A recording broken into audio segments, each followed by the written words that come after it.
Wall Street Journal senior editor Mark Maremont has been covering the ongoing drama at the NRA and joins me now from Boston.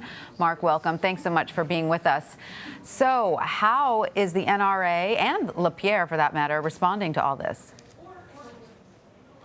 Well, they say that a lot of these expenses were for approved or known about by the board business travel, or in the case of the wardrobe expenses, that he's on camera a lot or gives a lot of speeches, so he needs to be very well dressed.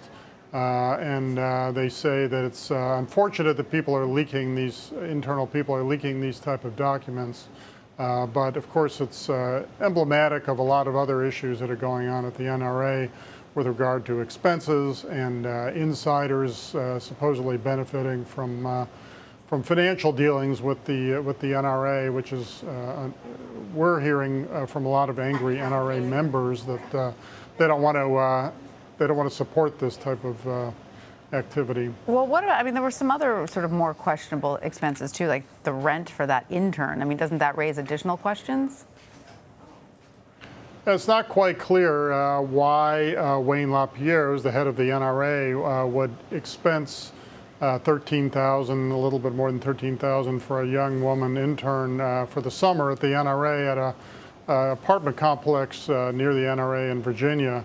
But if it was a legitimate NRA expense, which they say, then the question is why funnel it through the advertising agency? Why not just have the NRA pick it up? Right. So does these? And there were other. There were other expenses that were a little bit questionable, shall we say. The NRA says these are all business trips, but there was a week-long trip to northern Italy and to Hungary, where Mr. LaPierre and apparently his wife were staying at luxury hotels. They racked up about, I think, $18,000 worth of car and driver expenses in a week.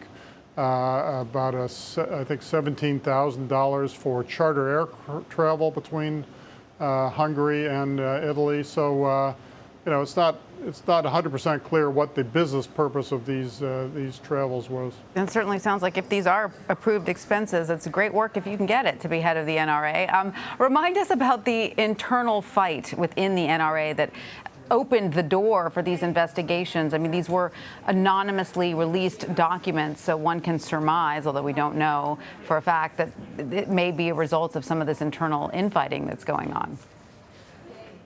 It's just been incredible turmoil. Unfortunately, I mean, people think of this as a sort of monolithic organization, but obviously some of the cracks have been showing.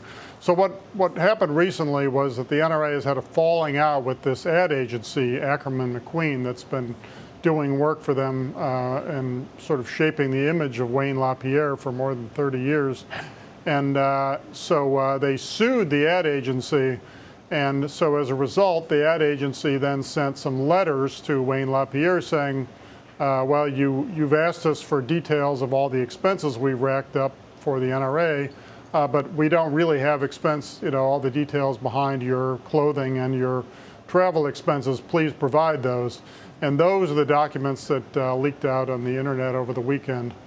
And also in that batch of documents, wasn't there also a letter from Oliver North alleging that the NRA is racking up $97,000 in legal fees every day? Can you tell us anything more about that? Yeah, so Oliver North, who's a kind of conservative icon, had been president of the NRA, which is a kind of volunteer outside position for about a year. And so he lost out recently in an internal political battle, partly over these Ackerman McQueen advertising agency issues with Wayne LaPierre. But on his way, just before he left, he sent some memos about not only about these expense issues, but also about what he described as extraordinary legal fees that totaled $24 million from one outside law firm.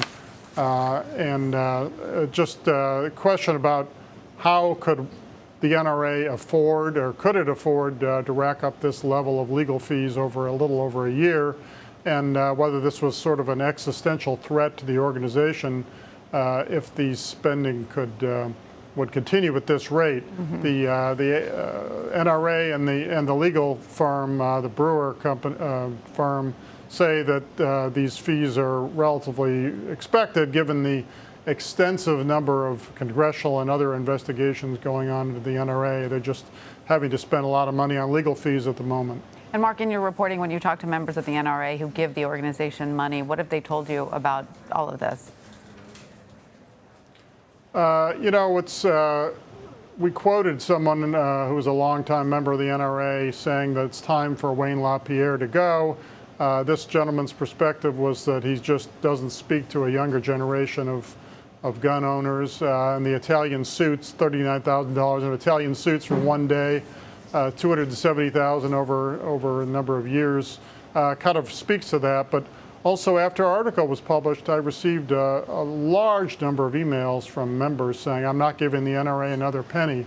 Now, obviously, it's not clear that that's a broadly held perspective, and Wayne LaPierre has been highly respected and successful or effective at the NRA for many years, and the board says they're firmly behind him. So not clear, how this kind of expense account issues will translate in the real world for Mr. LaPierre's future. All right, Mark Maremont from the Wall Street Journal, we really appreciate your time today. Thank you.